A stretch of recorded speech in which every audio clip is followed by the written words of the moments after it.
कि आत्मा कहीं ना कहीं परमेश्वर से निकल के आई है, इसलिए भले ही वो पाप करे परंतु परमेश्वर इसका कोई ना कोई इंतजाम करेगा। यहां पर बड़ी कड़ी, बड़ी और फोड़ तलवार, जैसे ही आकाश में बड़ा धमाका हुआ, मधुमक्खी तितर बितर हो गई।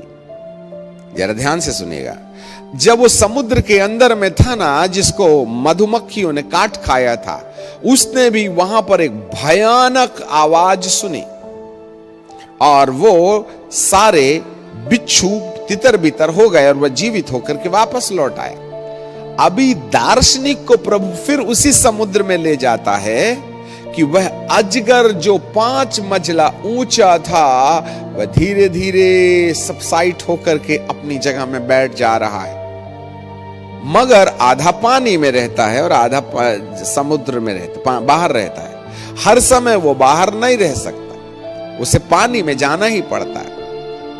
सेकंड एपिसोड में दार्शनिक क्या देखते हैं कि 5 मंजिले की ऊंचाई में जो ड्रैगन खड़ा हुआ था, लिव्यतान खड़ा हुआ था, वह धीरे से अपनी जगह में आकर के बैठ जाता है और जैसे मगर पानी के अंदर चला जाता है। इसका मतलब है यह घटना उस समय होगी जब परमेश्वर अपनी कड़ी, बड़ी और फोड़ तलवार के द्वारा लिव्यतान और बेग से और टेढ़े चलने वाले सर्प को दंड देगा। परंतु इस समय तक 5 महीने पूरे हो चुके होंगे, क्योंकि प्रकाशित वाक्य के 9वें अध्याय में बाइबल हमें बताती है अधलोक से निकलने वाली टिड्डियां 5 महीने तक तकलीफ दिया करेंगी। ऐसा अंदाज लगाया जा सकता है, उस पर चुनौती नहीं दी जा सकती। यदि कोरोना वायरस को देखा तो जनवरी, फरवरी, मार्च, अप्रैल, मई, अभी हम अप्रैल महीने में हैं। अप्रैल महीने में भी लगातार कोरोना वायरस का प्रभाव देखे जाने की संभावनाएं हैं। उम्मीद की जाती है मई के मध्य और आखिरी तक इसका कोरोना वायरस का जो सेकेंड एपिसोड है, जो कहीं ना कहीं दिखाई दे रहा है, उसमें मध्य नजर आएगी।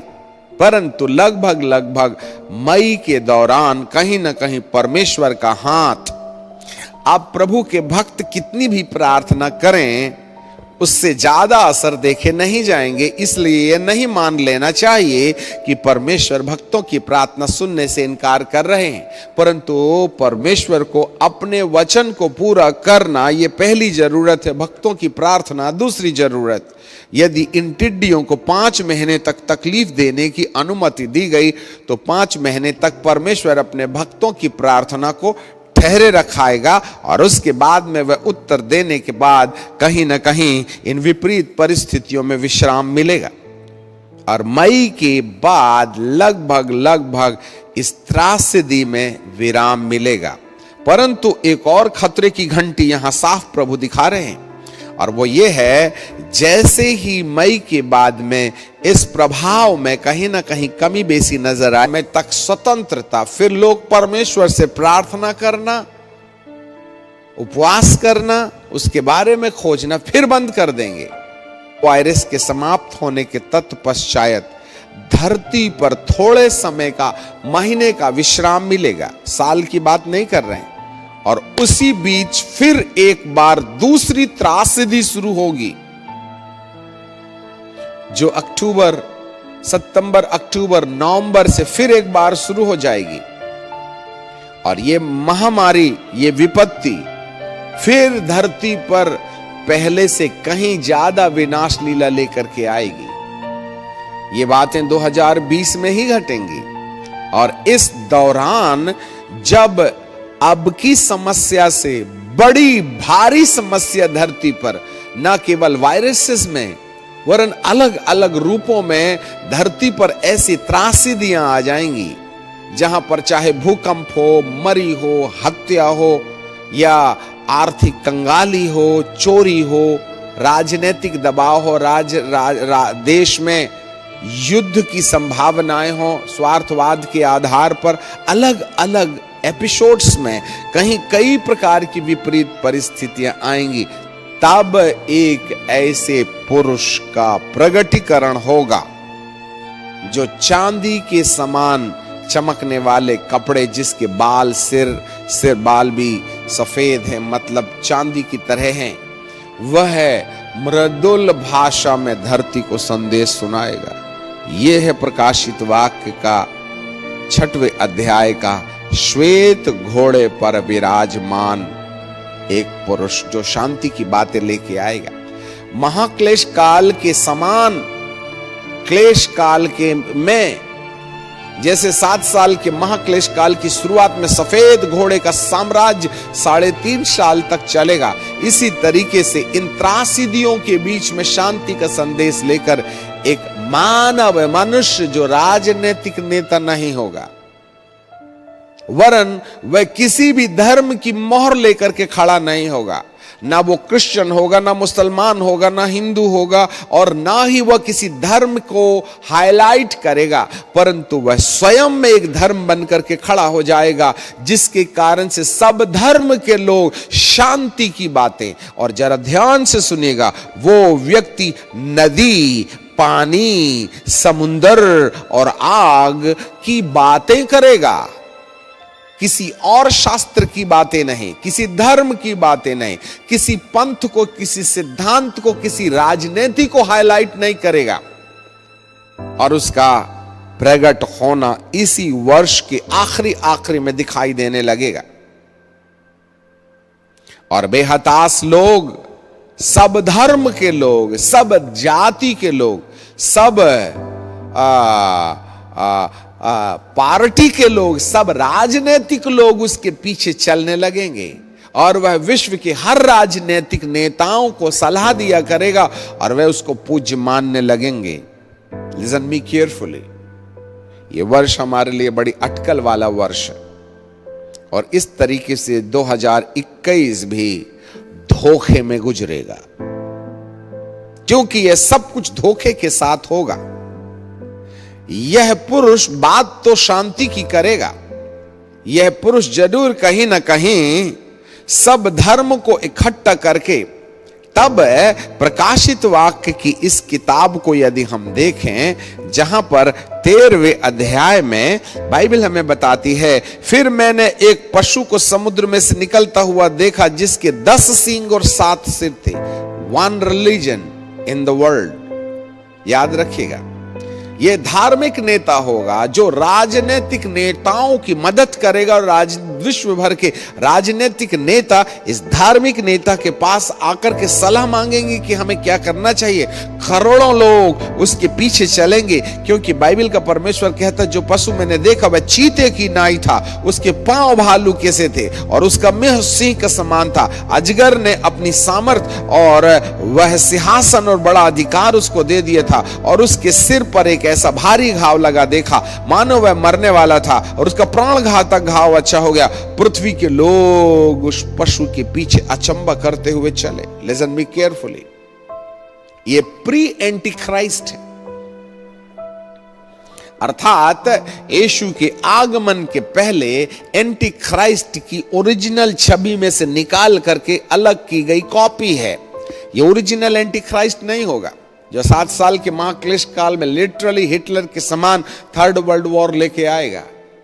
याद रखिएगा, ये वर्ल्ड वॉर वाला हिटलर, वर्ल्ड वॉर वाला एंटी क्राइस्ट, वो तो 7 साल के महाक्लेश काल में आएगा। 3rd वर्ल्ड वॉर अभी नहीं होगा, जरा कान खोल के सुन लीजिएगा।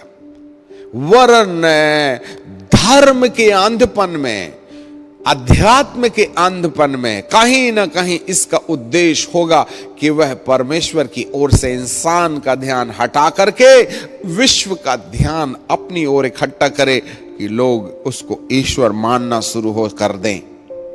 यह जब अजगर, यह लिव्यतान जब बैठ गया, तब एक सफेद गोल धुएं के समान, बाल के समान जो बवंडर समुद्र के अंदर उठ रहा था, वह आकाश तक चला गया। यह अंधकार की अर्थ लिव्यतान की सेकंड स्ट्रेटजी है।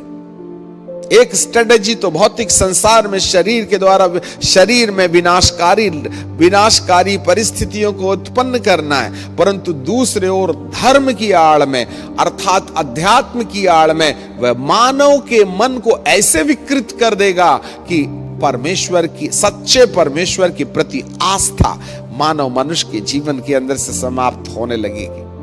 ये होगा इसी साल 2020 के 9 अक्टूबर, नवंबर, दिसंबर से ऐसी परिस्थितियों में अध्यात्म का एक नया मोड़ शुरू हो जाएगा जहां लोग भटका दिए जाएंगे। बाइबल कहती है कि बहुत से आत्मिक लोग भी भटका दिए जाएंगे, क्योंकि ये भविष्यवाणी बाइबल के अंदर दानियल की किताब में हमको देखने के लिए मिलती है। यदि दानियल की किताब को देखें तो और उसके 12वें अध्याय में बहुत से सिखाने वालों की चमक आकाश मंडल की सी होगी, और जो बातें जो बहुतों को धर्मी बनाते हैं वे सर्वदा तारे की नाई धर्मी बनाने वाले तारे की नाई। अब 35वें पद में लिखा, सिखाने वाले में से कितने गिरेंगे, और इसलिए गिरेंगे कि जांचे जाएं। माफ कीजिएगा, 11वां अध्याय का 35वां पद, 11वां अध्याय का book of Daniel chapter 11 and verse 35। सिखाने वालों में से कितने गिरेंगे, इसलिए गिरेंगे कि वे जांचे जाएं और निर्मल और उजले किए जाएं। यह दशा अंत समय तक बनी रहेगी। अब हमें नहीं मालूम कौन सा वाला अंत, यीशु मसीह के आने वाला भी समय का अंत हो सकता है, और 7 साल के महाक्लेश काल के समाप्त होने का भी अंत हो सकता है। अभी दोनों एपिसोड एक साथ चल रहे हैं। अंत समय तक बनी रहेगी, क्योंकि इन बातों का अंत नियत समय पर होने वाला है। धर्मी लोग गिराए जाएंगे। अब एक और पद पढ़ करके जल्दी से इसको विराम देने की ओर चलेंगे। ये तारे जो सिखाने वालों की ओर इशारा कर रहे हैं, इस भ्रम की युक्ति में आकर कहीं ना कहीं भ्रमित हो जाएंगे। यदि प्रकाशित वाक्य की किताब में हम आ जाएं और उसके 12वें अध्याय में और उसके 7वें पद पर चलें, तो वहां लिखा है, नहीं,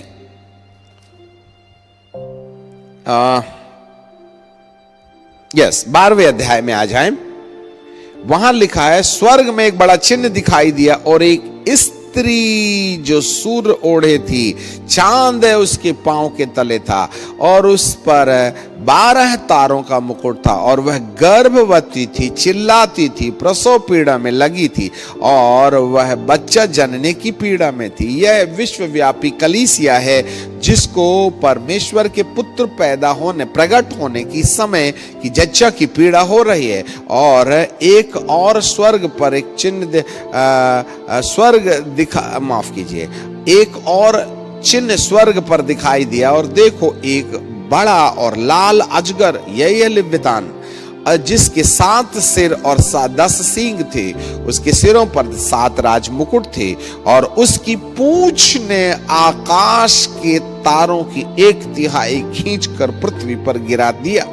और अजगर उस स्त्री के सामने जो जच्चा थी खड़ा था कि वह बच्चा जने और उस बच्चे को निगल जाए। यह बच्चा और कोई नहीं है, प्रभु यीशु मसीह के आने के पहले कलीसियाओं में से पवित्र लोग जो ऊपर उठाए जाने के लिए तैयार किए जा रहे हैं, वो लोग हैं गर्भ के अंदर में बच्चा, और कलीसिया जच्चा और जच्चा की पीड़ा।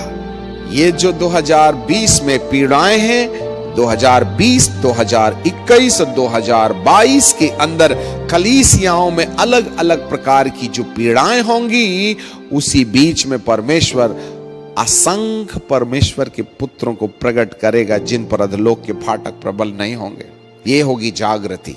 मेरे प्रियो, इन्हीं विपरीत परिस्थितियों के बाद परमेश्वर कलीसिया को इस विश्वव्यापी स्त्री के समान दिखा रहा है। परंतु जो अजगर है ना, उसने अपनी पूंछ से 1/3 तारों को खींच करके नीचे गिरा दिया। जिसका मतलब है ये अजगर जो लिव्यतान है, जब सबसाइड हो गया, जब ये महामारी सबसाइड हो जाएगी, फिर दूसरी महामारी के बीच में कहीं ना कहीं एक पुरुष आके खड़ा होगा। वह लिव्यतान की योजना के अंतर्गत लोगों को भ्रमित करके उन्हें परमेश्वर के सत्य पथ से भटका देने के लिए इस्तेमाल किया जाएगा।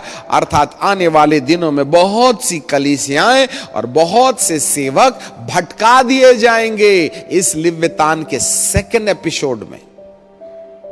Listen be carefully. ये पुरुष जो नदियों, पानी और पानी के भेद की सच्चाई लेकर के बताएगा, बहुत से प्रभु पर विश्वास करने वाले इसे ईसा मसीह समझकर इसकी शिक्षाओं को अपने जीवन पर अपनाने लगेंगे। ये वो डेंजर समय होगा। अरे कोरोना वायरस तो तुम्हें शारीरिक मौत दे रहा है, परंतु यहां पर ये जो मौत है वह मानसिक और आत्मिक मौत होगी, जिससे कि तुम अनंत काल के जीवन में प्रवेश करने के लिए अपने परमेश्वर के सत्य का बहिष्कार करके झूठी शिक्षाओं में प्रवेश होकर के सत्य को ठुकरा दे। ये महंगा पड़ेगा। शरीर में मर जाना लाभ का विषय है, परंतु आत्मा में परमेश्वर के सत्य को तिरस्कृत करते हुए उस अंधकार की पकड़ में चले जाना, यह भयानक त्रासदी है जो करोड़ों करोड़ साल तक के लिए हमको स्वर्ग से महरूम करके अंधकार की सत्ता में भेज दिए जाने वाले उस कष्ट में भेज दिए जाएंगे। आपको मालूम हो, शैतान को शारीरिक रीति से तकलीफ देने में ज्यादा मजा नहीं आता जितना कि उसको आत्मा और प्राण को अपने साथ नरक में ले जाने में खुशी होती है। मैं तमाम विश्व के प्रभु भक्तों को सलाह देना चाहता हूं। फॉल्स डॉक्ट्रिन, एंटी क्राइस्ट, ख्रिस्त विरोधी अस्तित्व भौतिक रीति से इन वर्षों में दिखाई देंगे। जो विश्वास में प्राण देने तक विश्वास योग्य रहे, जो परमेश्वर के प्रेम का ओढ़ना ओढ़ करके रखे, केवल वे ही अपने आप में जो आत्मा के चलाए प्रेम, आनंद, मेल, धीरज, कृपा, भलाई, विश्वास, नम्रता और संयम के व्यवहारिक अनुभव में हैं, वे ही प्राणी जो आत्मा की मोहर लगा के बैठे हैं, केवल वे ही इस धोखे और छलावा से बच सकते हैं। क्योंकि बाइबल बताती है उसका अर्थात ख्रिस्त विरोधी का प्रकट होना। एक पद पढ़ के समाप्त कर देंगे। दूसरा थिस्सलुनीकियों की किताब और उसका 2 अध्याय, वहां लिखा 7वें पद में, क्योंकि अधर्म का भेद अभी भी काम करता जाता है, पर अभी एक रोकने वाला है, और जब तक वह दूर ना हो जाए तब तक रोके रहेगा अधर्म, और वह अधर्मी प्रकट होगा जिसको प्रभु अपनी मुख की फूंक से नष्ट करेगा।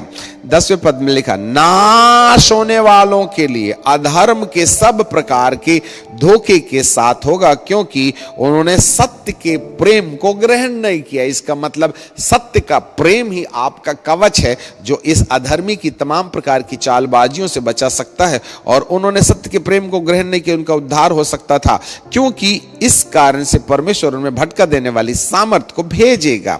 अब हमें सत्य के प्रेम के ओढ़ने से ही अपने आप को बचा के रखना है, तहां ही हमारे जीवन पर कहीं ना कहीं रक्षा के मूल स्रोत जीवन में के अंदर में काम में आ सकते हैं।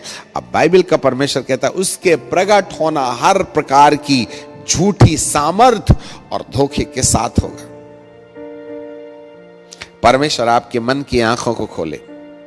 छलावा आ रहा है, वह चांदी का वस्त्र पहन करके, चमकीली चांदी के समान वस्त्र पहना होगा, उसकी आवाज इतनी मृदुल होगी कि सारी दुनिया इसके पीछे भागने लगेगी।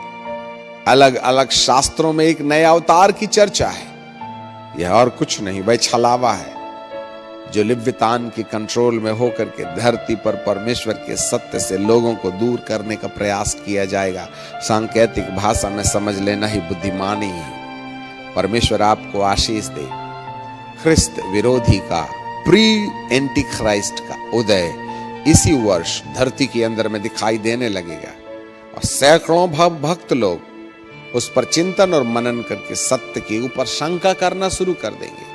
यह उनके लिए वह धोखा होगा जो अनंत काल के विनाश का कारण बन जाएगा। प्रभु आपको बुद्धि दे, हम सबको ईश्वरीय शक्ति दे, जिससे कि हम सब कहीं ना कहीं अपने आप को सत्य प्रेम का ओढ़ना ओढ़ा करके, जैसे इफिसुस की कलीसिया को कहा था, तू पहले का सब प्रेम कर तो मैं तुझे जीवन का मुकुट दूंगा परमेश्वर के स्वर्ग में।